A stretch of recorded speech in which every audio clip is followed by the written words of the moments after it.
See when you're on the phone to somebody, do people ever say you sound white? Come here, I signed for a football team before. Do you know, what's his name? Martin Tyler, the commentator. Okay, yes. Yeah, so he was the manager for Kingstonians, and when I was dropping the leagues, I started playing for Kingstonians.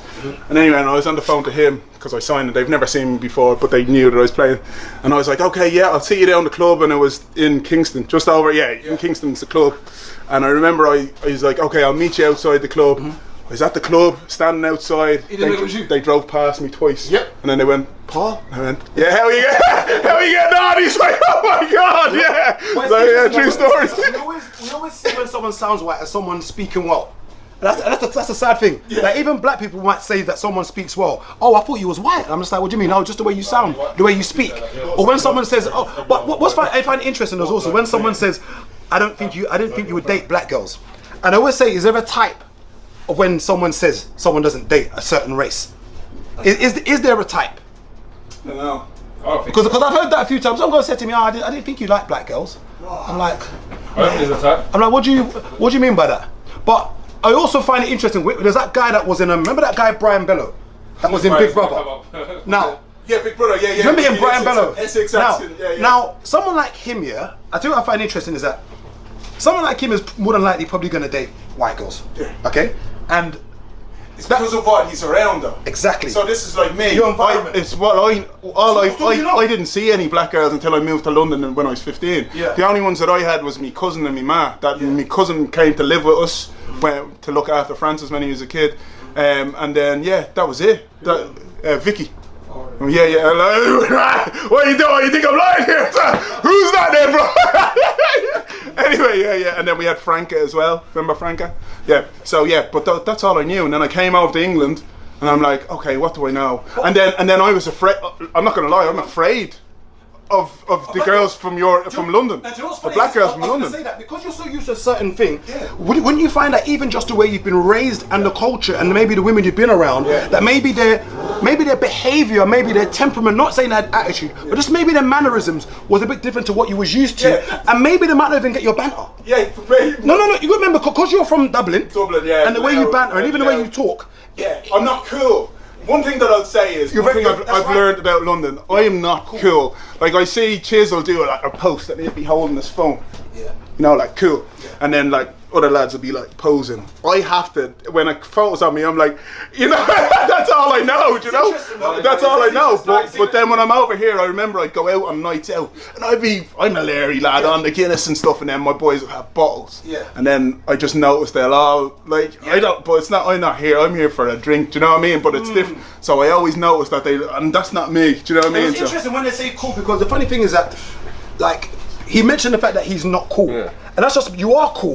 But you're just cool in a different way. Yeah. Do you know what I mean? Yeah. It's just a different way. Everyone's got their own style. Yeah, their own style. Yeah, literally. Because I can easily tell that he's not been raised at how we've been raised. Yeah. You can just tell from his mannerisms that, and you probably find that some black girls would probably see him as kind of odd or weird. Yeah. They all call me odd, bro.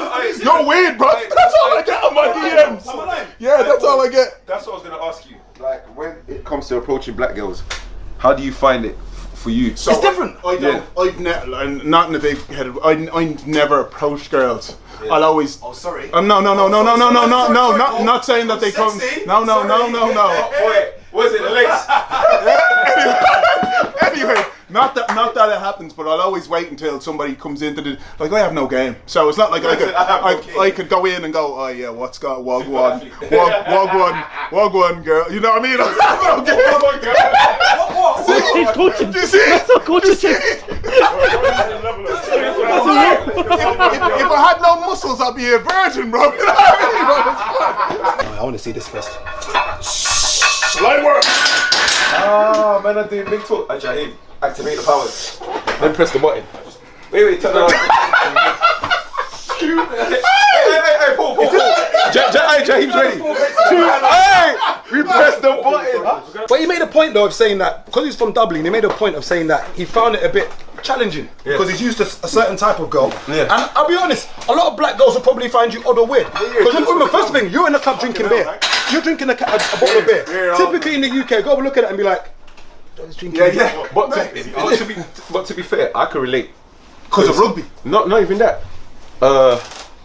When I was a freshie, the first 5 years of being here, I was the odd one out. Yeah. So even though I had a battle and all of that with the man them, when it came to moving girls, it was like Yeah. Yeah, they're not there. Yeah. So like even though by year 9 my accent kind of faded, I still would accidentally go into freshie mode. Yeah. You know what I mean? So freshie, you know. So I'll go back to I'll go back to freshie mode. Yeah. So it took to I think probably like first year college, halfway, that girls started to like me properly. But a few girls had told me from like other schools like Charles Brook and that, they were like, yeah, we liked you, but we never heard you speak because they used to think I was proper shy. But the reason why I used to speak was like I felt like, I was the freshie, I was on cool, so I was like, sound different. yeah, so I'm like, you know, let me just hold my distance. I didn't get no girls until like, well, I was 9. I'm like, I kissed the girl, get it out the way. She wasn't the nicest, but When then, you say kiss shakes, they were running away from you. this is what I'm saying. But then when I got into secondary school, and that's when I started getting loads, and that's because I was beating people up. Do you know what I mean? So it was kind of then they kind of understand. Yeah. No, because that's exactly what it was. Because then you're a bigger you're a name. So I think I lived off. You became Nike. really good at sports and beating people up. That's how. Without that, it'd be a nightmare. You know what I mean? Was your fighting down to racism or being the odd kid in there, being the black sheep? People don't know that Bar Bar Black Sheep is a racist song. They don't even know that. It actually is a racist song that we sing in school, Bar Bar Black Sheep, but it's another conversation for another day. But yeah, it's because I built myself in a level where I lived where nobody would fuck with me in my area because they knew, and then I had mates that were the rough ones in the area that Were they like white mates? white mates. Okay, yeah. So and they were the lads that were there was like a gangland lads and also. So then nobody would mess me in my area, but then when I went to different areas, they'd be like, "Who's this?" So I knew straight away, earn respect. So I'd fight them. I used to fight people just to get my respect. Would you say it's like that your white friends could have been racist? My friends. Yeah, Drake and they could have been racist, your white friends. Yeah, they were. Loads of them were. So it's possible not racist. I think they're they're not educated. Ignorant. Yeah, they're not educated. So basically, your white friend could actually genuinely be your friend, but maybe still call someone a nigger. That's what I was about to say. One of the best mates, I won't say his name here, but we were in a car and somebody came across and he went, "That fucking black." He got stabbed by 6 black people. And remember, he got stabbed by 6 black people. So then he put everyone. And then I remember when I started hanging around with him, he used to always be looking. And I remember once I knew his sister, and he goes to his sister, "What are you hanging around with that black cunt for?" Okay. He ended up in years after, because he was like the gangland, so you don't really mess with him. But he became my mate. And then he was like, "You know what? I can't believe it's just because all you lot fucking stabbed." You know what I mean? And I'm like, that one incident has run through his whole life. So even though he's your mate, and you can actually say that he's got your back, like you can genuinely say he's got your back. Oh, he's far However, he's he's far still from got that small bit in his head that still has a trigger, and it's still PTSD. racist somewhere in the back of his mind. Yeah. So basically, you can date someone. So I could be a black person and date a white woman and still be racist. Yeah, easily. Because I don't understand when people say, "Oh, but I date black people, I can't be racist." Mate, just because you're taking dingo doesn't mean that you're not racist.